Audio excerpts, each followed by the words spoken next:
Hey everyone, today's video is going to be one that is a little bit of a risky one for me to make. I'm sure you guys already know it by the title, and it's involving a fire alarm system in my house. Now, the reason this is a risky video to make is nothing has been actually done yet. I have things ordered and I have an idea on my head, but things can change, plans could change. Don't want to give anyone the wrong idea of what's going to be happening, and also I don't want to initiate too many questions for things that I don't have answers for yet and that will be answered anyways once the project is done. So what is all this exactly? Well, right now, the fire safety situation in my house, the house I live in, the house my family lives in, not this building, not this garage building, the house fire situation is in extremely poor shape right now. The house, on a good day, or I should say good year, because they've been gone for multiple years, 3 ionization smoke alarms.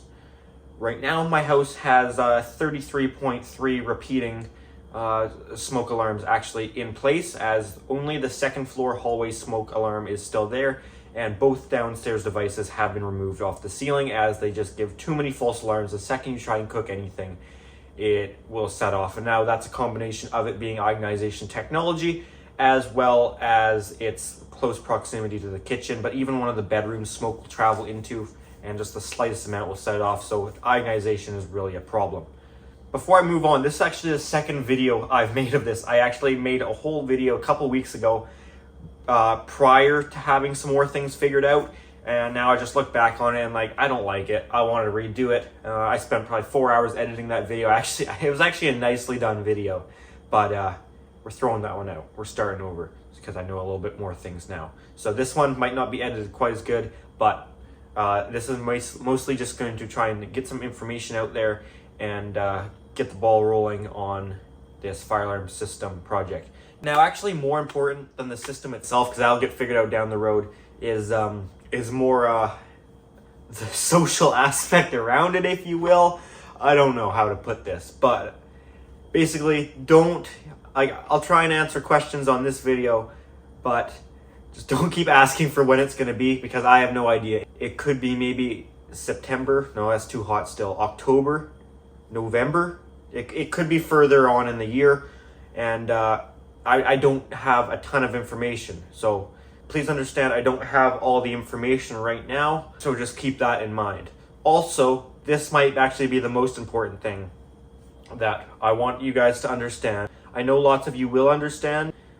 I have limitations on this system. I know I have lots of viewers that like fire alarm system, and they're really interested in all the different devices and different ways you can configure things and have these fancy special systems to having all these special sequences and all these cool devices. I get it, but this is the most important thing. You guys need to remember, this is my house. This is not a commercial building. This is a residential single family dwelling structure. This system is not required. My house is grandfathered into the 1976 code that was whatever year cycle was in place at the time, required 1 smoke alarm per floor or outside of every sleeping area, which kind of goes hand in hand. You have a sleeping area on each floor anyways, so they only required 1 in each corridor of the house or on each floor, and that also satisfied that code of requiring it outside of every bedroom, which is how my house is. And also there was a bedroom added and some renovations done in the basement in 2018, so that 1 bedroom had to be brought up to the new codes and 1 was added in that bedroom. This is what I need you guys to understand, is I only need to replace what is there in a manner that equals, that will replace and satisfy the same effect of what is currently there. I will be adding more. I certainly will be adding more, and not that it's required, but bringing it up to newer standards as far as smoke detection goes. But as far as manual pull stations and others, and say voice evac, I know you guys want that. It's a house. This is a house. It's not a commercial building, and this system is not a toy. I am installing this to protect those living in my house and to protect the property, the structure. It's not a toy system. This is here to protect and serve the purpose of a fire alarm system. So that's the 2 biggest things, is I don't know, I don't have all the answers yet, and this is a real system, and please understand that I have to choose a middle ground. Obviously, I think it'd be super cool to have all these cool devices and add different sequences and special things everywhere. But it's also a house, and pull stations, big red boxes, and big red things on the wall aren't the most aesthetically pleasing. So I have to find a middle ground and try and satisfy both sides of it, of creating an effective product as well as install something that is also aesthetically pleasing and doesn't stick out like a sore thumb and take away from the aesthetics of the building, if you will. So, with all that boring stuff out of the way, what is my plan here? What am I going to do in the house? I'm going to answer all the questions that I know right now and explain the setup. We'll start off the very start of it. The panel going to be a Notifier NFS 320C. On that Notifier NFS, we will run a Class B SLC loop out of it. I was originally going to do Class A, but because this is a installation in an already existing structure that is already a finished structure, doing a proper Class A system will not be practical. Class A is not going to work. I tried to figure it out, but to bring the proper Class A of actually having those cables a distance apart for maximum survivability of that circuit, it's just not going to be realistically possible without causing damage.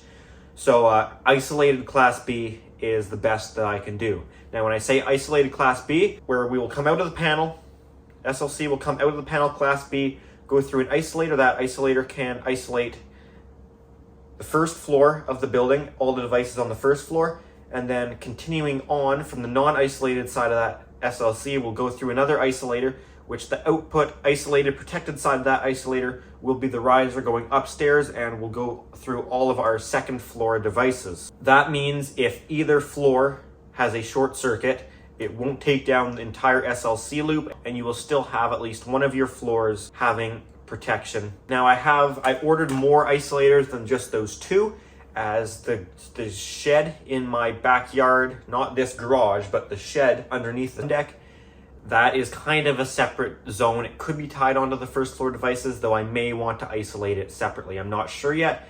As well as if, this is a big if I put smoke detection in the stairwell, it will need to be isolated. That is the code. You are required to isolate your smokes or any stairwell devices. So, speaking of devices, what are the plans here? Well, obviously we need to replace what's currently there. Now it won't go in the same box, so we don't want to put in the same box as 120 volt. So I will either cap off and just put a blank plate up where the old smoke alarms were, or I'm thinking maybe even putting a ceiling mount emergency light up there. You never know. Or maybe a heat alarm or just something of the residential style just to keep it there. And maybe even put a relay on it, since Kidde and First Alert both sell relays that can tie into their interconnected hardwire smoke alarms, and that could even set off the main system. I'm really not sure about that. For now, let's stick with the SLC. We talked about how we're going to isolate it and break that SLC loop down. Let's talk about devices on it. Let's start on the second floor, where I plan to put at least one in the general area. It's very open concept, so one in the corridor will satisfy that that having detection on that floor, as well as having it outside of those bedrooms, and then each of the 3 bedrooms on the second floor will get smoke detection. Now, as far as all of these smoke detectors go, these will all be Notifier SFP 951s, and that's probably about it for the SLC loop on the second floor, other than a monitor module that I will stick up there somewhere that will monitor 2 high temperature, rate of rise, and fixed temp attic heat detectors. I will go with 90 degrees Celsius, or I think it's around 200 Fahrenheit, something like that. 90 degree. I'll put it in the video. 90 degrees Celsius, fixed temp and rate of rise detectors in the attic. 9 degrees because they will be above the insulation level, and attic temperatures can easily get to 50 degrees Celsius. And your standard 57 degree activation point would be getting dangerously close to your ambient temperature, not to mention NFPA requires you to be, I believe it's 20 degrees over ambient temperature for your heat detectors. So that could give us a maximum ambient of 70, assuming I go with what I've ordered, which are 90 degrees Celsius detectors. Those will offer rate of rise and fixed temperature believe rate of rise is 15 degrees Fahrenheit or 8 degrees Celsius of temperature rise per minute will trip that. I know I measured it, and I think my attic space is 26 feet by 42 feet, I want to say. And each detector can cover a 15-foot radius or 30-foot circle. So 2 detectors in the attic at the ridge will satisfy those requirements and will be able to protect that attic space. And I will run those off a notifier. I think there is an FMM1, I want to say. Monitor module, non-powered, not for smokes, just looking for contact closure, and that will do that. Now, I may add something over the stairs or I may not. I'm not sure. I'm going to put in the video here a drawing, a basic floor plan of my house coming up. I just want to get some more things out of the way first. I'll do that at the end of the video. Let's talk about the first floor now. The first floor of the building has 2 bedrooms, and this will make more sense later once I show you on the map. We also have a garage, so I will run, I think, probably 2 detectors in the main common area of the basement that's all open, because the kitchen's right in the middle of it. And right now that ionization detector is right outside of the kitchen. Terrible spot. I'm going to abandon that location entirely. And if anything did go back there, it would have to be a heat detector, because photoelectric or not, it's going to trip. So I'll probably go down the house either way, because if I just went with one on one end, that's getting pretty close of being outside of the bedrooms, because the bedrooms are kind of, one's on one end, one's just slightly past the middle. So if I put one in the living room and one in the laundry room, it's actually pretty close, within 10 feet of being outside of bedrooms, and is as far as we can get away from the bathroom with still protecting the space adequately. So probably 2 smokes in the common downstairs area, and then each of the 2 bedrooms downstairs will also get a smoke detector. I will also have 2 heat detectors fitted in the basement, 1 in the garage. We will have a fixed temp and rate of rise detector. This will be an addressable detector though. This brings me back. Sorry to jump back, but I should jump back to upstairs in the attic. Those detectors, the reason I'm going with conventional, I don't know if I mentioned that. I said it's on a monitor module, so that kind of gives away that it's conventional.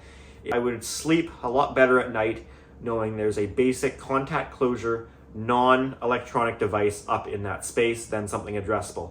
My experience in the field is electronic devices, whether they say it's fine or not, is not as good as having just basic old contact closure. Electronic devices, heat detectors, I don't really want to put that in that space where it could get humid and it could get below 0, could get below freezing, and it's just a very harsh environment where I think the electronics would probably be fine, chances are, but I would rather have conventional up there. That's just how I've always thought. And if it's an unheated space like that where it's sort of harsh environments, conventional, you can't beat it for that. Same with crawl spaces, unheated, we do conventional.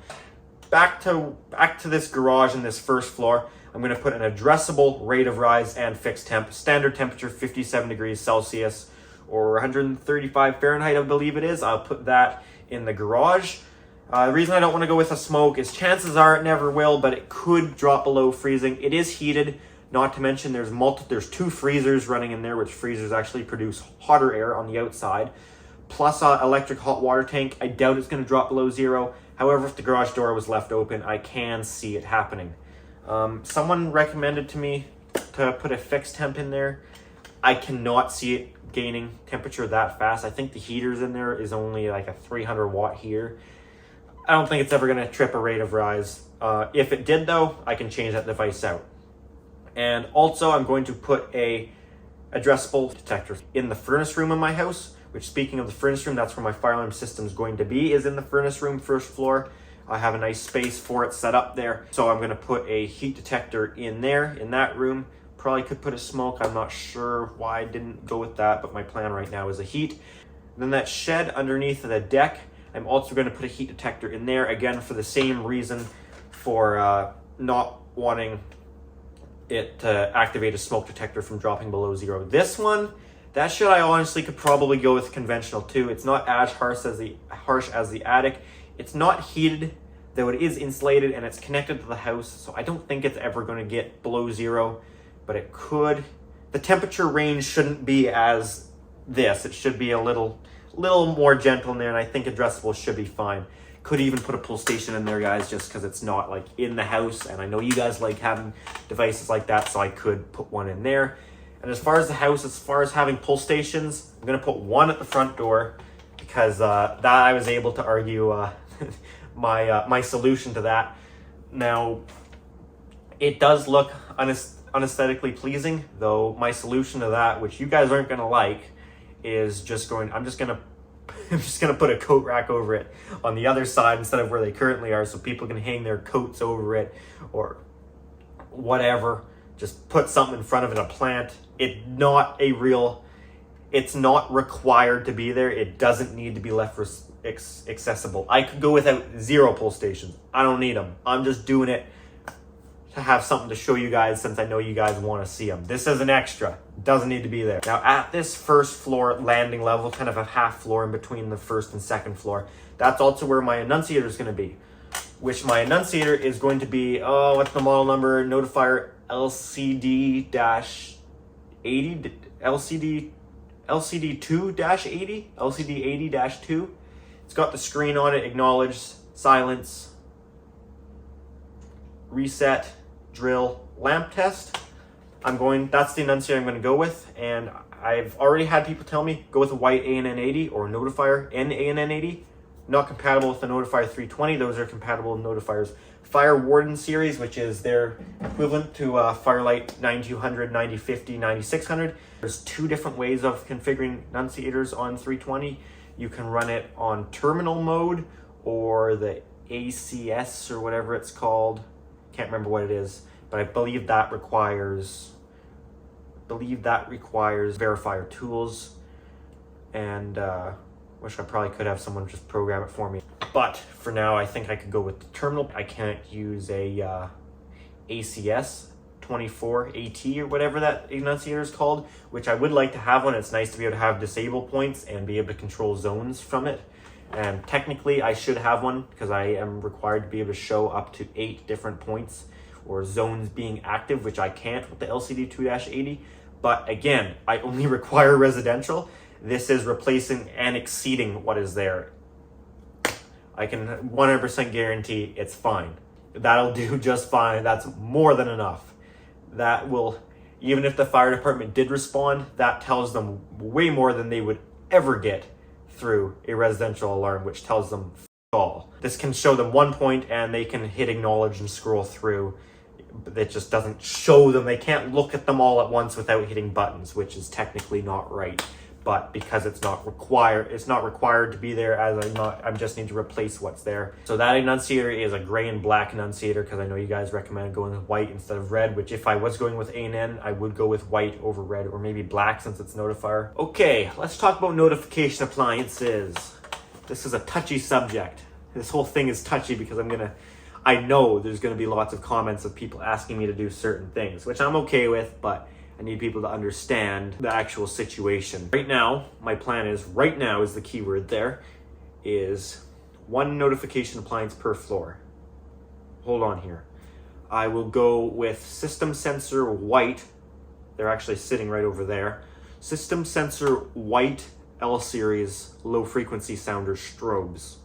I'll put one of those in the corridor on each floor, which, keep in mind, right now, the only sound outputting device in the house, well, right now there's only one, but even on a good day, when they're all up, it's only in the hallways anyways. That one bedroom's an exception. But for the most part, 4 out of the 5 bedrooms have nothing that produces sound in them. It's only coming from the hallway. So, we're still maintaining that. It's the same thing. We still have a sound outputting device in the hallway. Yes, we've added smoke detection in the bedrooms, but it's not required. Have the same setup as before. We still have detection in the hallway and sound output in the hallway. Not to mention, strobes aren't required from what I believe. Keep in mind, guys, I'm in Canada. Strobes aren't required in the sleeping areas. Neither are sounders if your 75 decibels is met, or if your ambient is within 10 decibels of 75. Let's say it's 67 decibels in your ambient. That's then within 10 of the 75, so then you need to be 10 louder than ambient. So then if, say, what did I say, 67, then you need to be 77 decibels. Our ambient is nowhere near within 10 of 75. Therefore, 75 decibels in the bedrooms will be enough, which this is interior walls, non-insulated, hollow core doors. The doors are never shut in the house anyways, but I did a test with the low frequency sounder with the doors shut, and we actually just squeezed by. We're around 76, 77 decibels in the bedroom. That was a device mounted just sitting on the floor. Will actually get better once it's on the wall and you can reverberate a little bit, especially since it's low frequency. That sound will reverberate, and we will meet our 75 decibels. Therefore, I don't need a sound output device in the bedrooms, though in the future I could add one, sure. So I think that one low frequency sounder strobe for each floor for now should be enough. And I might add just a regular horn strobe in the garage on low volume, as that's not a sleeping area. That will be fine, and I think it would be pretty quiet in there. This, again, is more for fun. Doesn't need to be there for the last 50 years. There's nothing.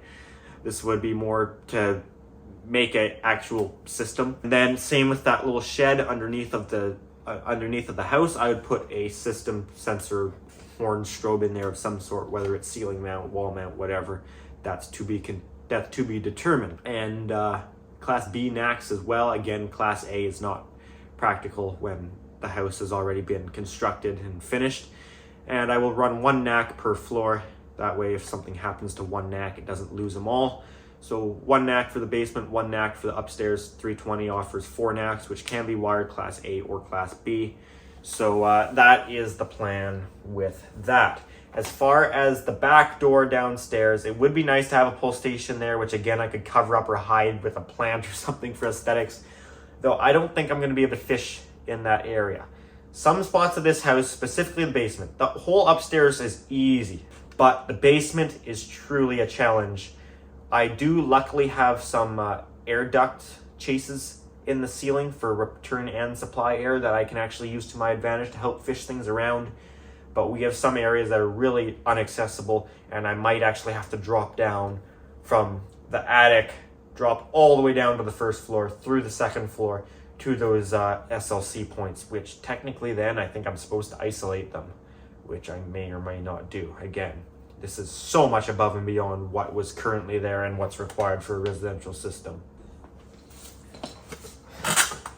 I know I'll get asked about sounder bases. Why don't you go with sounder bases instead? Well, I asked my mom, I showed her, here's what a sounder base looks like. What do you think of these? And she said, those things are ugly, which I actually agree. The system sensor did not do that nice of a job on them. I think they could have made them look a lot better.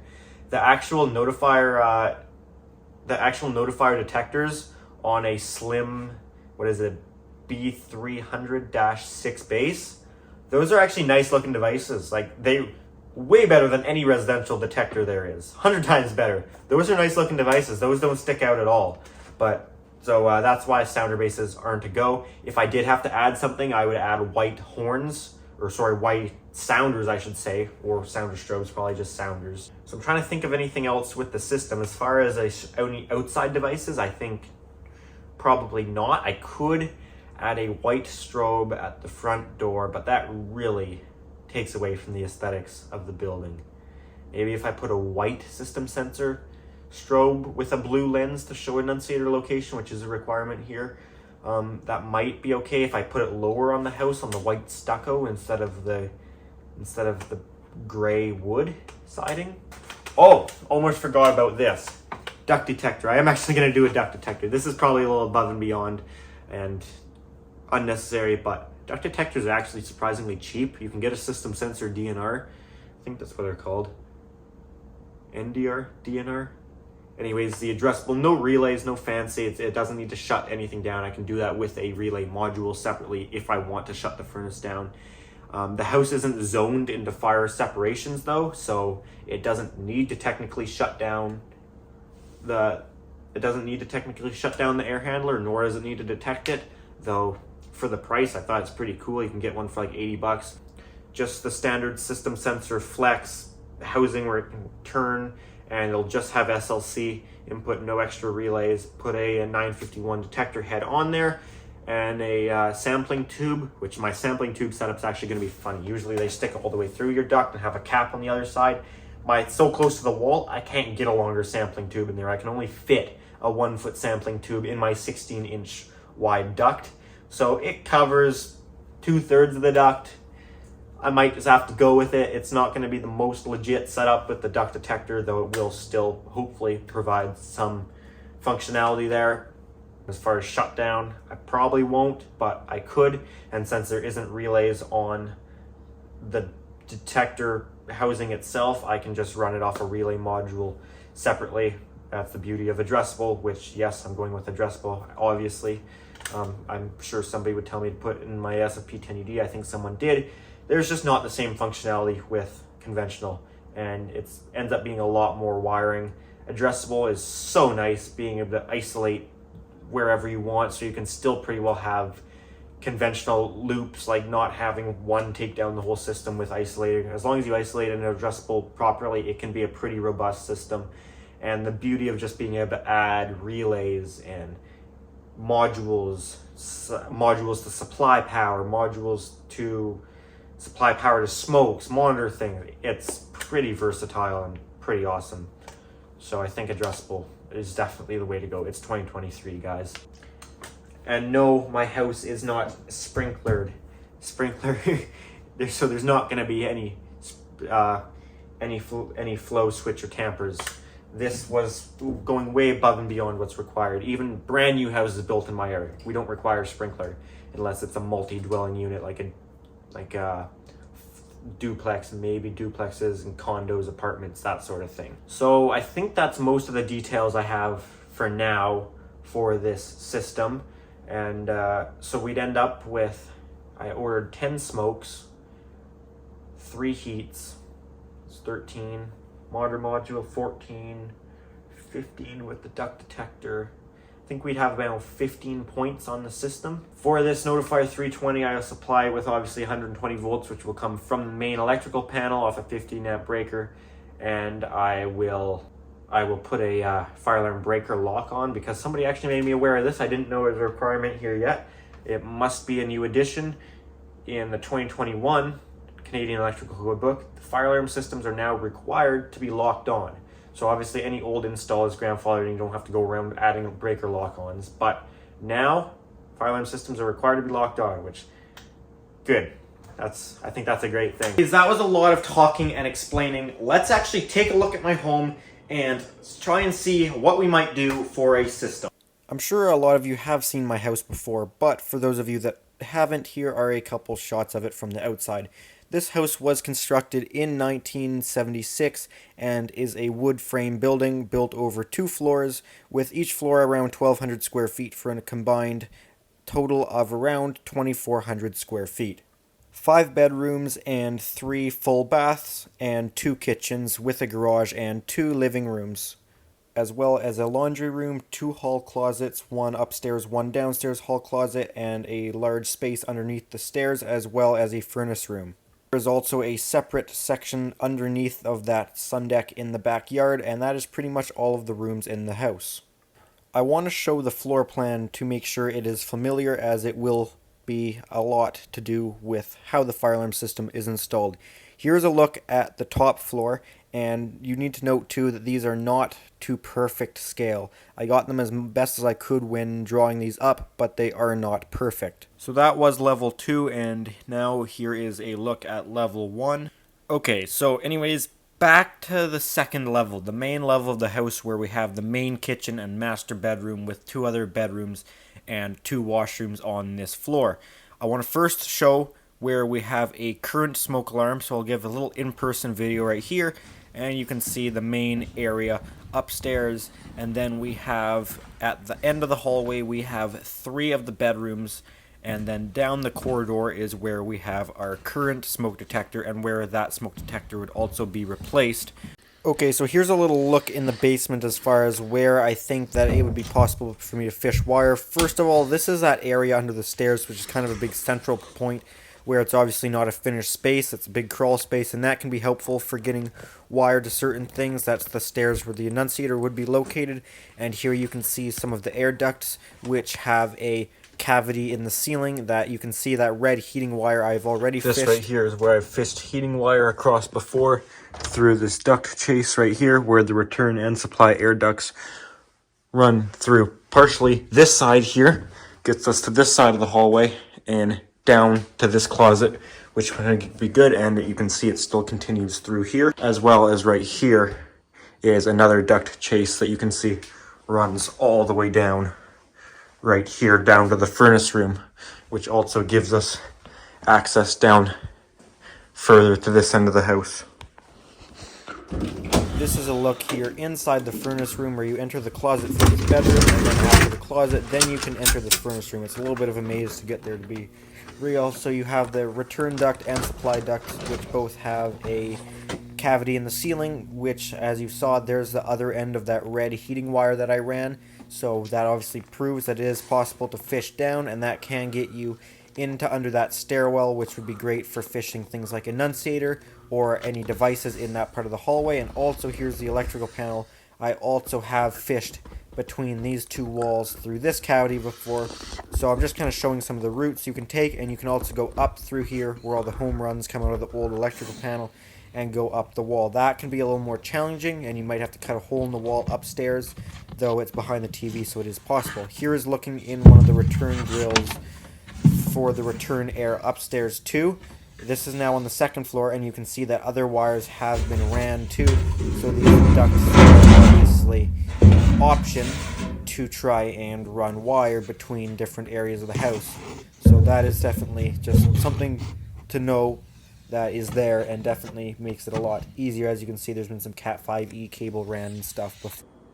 Alrighty, so let's actually look on the map of where we would put these devices. Now we're going to start off on level 2, the second floor, main level. This is the level that has an attic above, so it makes it really easy to drop a device pretty much anywhere we need it. Now, also visible from this level is the halfway point up the stairs where your main entry is, where we will have a pull station and an annunciator. So I'm going to use different symbols and shapes to represent different things on this layout. Now also keep in mind that this is not a perfect representation of the true layout of the house.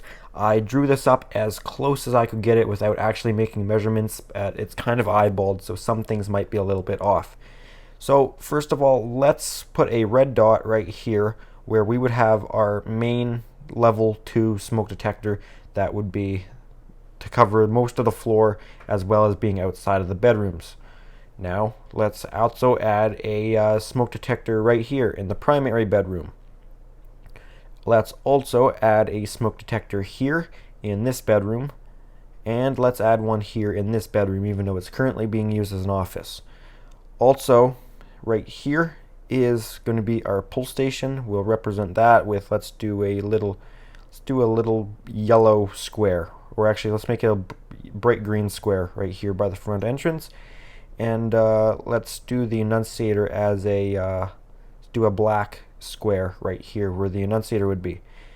Okay, now let's do a blue square to represent where we will put our low frequency sounder strobe right here in the hallway. As well as, now this is kind of way in the future, because I'm not sure if it would happen for sure or not, but if I was to put a smoke detector here in the stairwell, this is where it would be.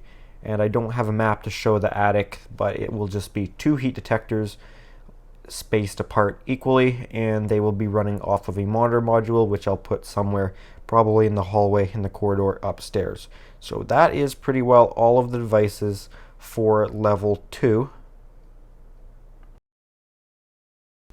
Alright, here we go. Level 1, first floor of the house. Let's talk about where we'd put devices down here. Obviously, there's a lot more rooms going on. It's more or less open concept than the upstairs. And we will still have a few devices down here, though. Actually, more than we will upstairs. So let's start off with smoke detection, where we will put them. First of all, the current smoke detector is right outside of that kitchen, right at the bottom of those stairs. Terrible spot. So let's talk about where we'd put them instead. We'll start with the bedroom ones. We'll put a smoke detector in this bedroom right here, once again represented with red dot. And we'll also put one in this bedroom here. Now this bedroom is the one that already had one before, so we'll cap that off and put in a new addressable smoke detector. Now, as far as the corridor, we still need them in the corridor to be outside of the bedrooms, but we don't want them to be quite so close to that kitchen. So I would also not want them directly outside of the bathroom. I kind of did on the second floor, but I don't have much other choice. I can move it down a little bit, but if I can help it, I'll avoid it. So I'd like to put one right around here, so that way anything to happen in the laundry room should also be caught by this detector.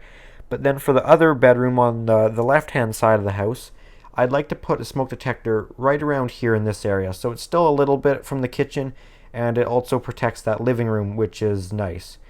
Now, I'd also like to put a heat detector right here in the garage, as well as a heat detector here in the furnace. Now, you see I changed those to be darker colored devices, whatever I decide to turn that into. I'm not sure doing the voiceover, but you'll know it there. I'd also put one right here in this shed underneath the deck. Now, where's our panel going to be? Our panel I'm actually going to have to put on the outside of the house. We'll make it a black square right here. The panel will indeed not be on the outside of the house. I just run out of room in this little furnace room, and I'm not going to bother drawing in isolators and duct detector, as that's pretty obviously where it's going to be. There's a little skinny bit in the wall here where electrical distribution is, where it actually might not be a terrible idea to have a device in there where your main electrical service comes in, though I'm not sure, and that's something that can easily be added afterwards, as you can just fish in anywhere. Now let's talk about where we're going to put our sounder. I would put our sounder right here, and I'll represent that with, once again, a blue square. I think that's what I did upstairs. So we'll put that guy right around here, and hopefully that will keep a decent volume in both those bedrooms and will be loud enough, but if not, we can always add more after. And I would put a regular horn strobe right here, which I'll put this one in the garage right here, and I'll represent that with a green square, and might, just for fun, also put one in this underdeck shed. It's not really an occupied space, so it doesn't really need it, but I might as well. It's not hard to do if I'm pulling wire out for SLC anyways, which I think that's important. I might as well put one in there. And I could also put a pull station here, which will make we'll do a red square. So sorry if the colors aren't matching up with each floor, but there you go. That's the first floor.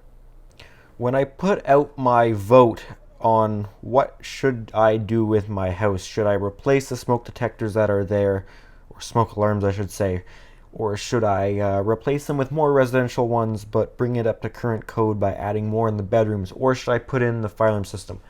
Obviously the vast majority of votes were to the fire alarm system, which I was probably going to do regardless on votes. That's just what I wanted to do, and I thought would be probably the most effective, honestly, as residential alarms, to be completely real, suck. And I had kind of already made up my mind before the vote, and I knew you guys would probably vote for that anyways, but I was curious. However, a question I got on that vote, or a comment I got on that vote quite a bit, was, will I connect the house to my garage system? And lots of people also were under the impression that this would replace my garage system, which no, it won't. It's a completely separate building, completely separate system. As far as them being tied together, no, they will not put each other into alarm, as I don't want that, because then anytime I'm doing testing out here or set something off, it will set the house off, which is unnecessary and could become a nuisance, and I would prefer for that to not be the case.